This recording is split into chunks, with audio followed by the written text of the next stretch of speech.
டாடா மோட்டார்ஸோட share last 3 trading செஷனில் மட்டும் 10% வரைக்கும் இன்க்ரீஸ் ஆயிருக்கு. அதுக்கு ரீசன் என்னன்னு பார்ப்ப வாங்க. அதுக்கு முன்னாடி இந்த வீடியோ பிடிச்சிருந்துச்சுன்னா லைக் பண்ணுங்க, இந்த அக்கௌண்ட்டை ஃபாலோ பண்ணிக்கோங்க.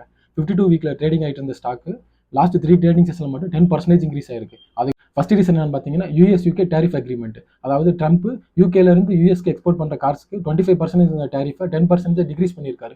ஸோ இந்த காரணத்தில் டாடா மோட்டார்ஸ்க்கு என்ன பெனிஃபிட்னு பார்த்தீங்கன்னா, டாடா மோட்டார்ஸோட சப்சிடியான ஜாக்வார் லேண்டரோட ரெவன்யூவில் 36% ரெவன்யூ நார்த் அமெரிக்காவிலேருந்து தான் வருது.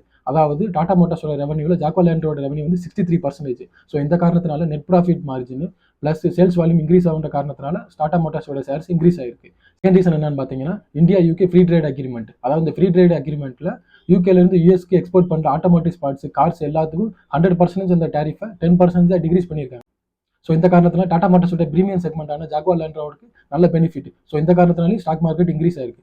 தேர்ட் ரீசன் என்னன்னு பார்த்தீங்கன்னா டாடா மோட்டார்ஸோட கமர்ஷியல் வெஹிக்கல் பிஸ்னஸ் டாடா மோட்டார்ஸ்லேருந்து டீமர்ஜ் ஆகுது. ஸோ அதனால Tata Motors stock split 1:1 announcement பண்ணியிருக்காங்க. ஸோ இந்த காரணத்தினாலே டாடா மோட்டார்ஸோட ஷேர் மார்க்கெட் இன்க்ரீஸ் ஆயிருக்கு.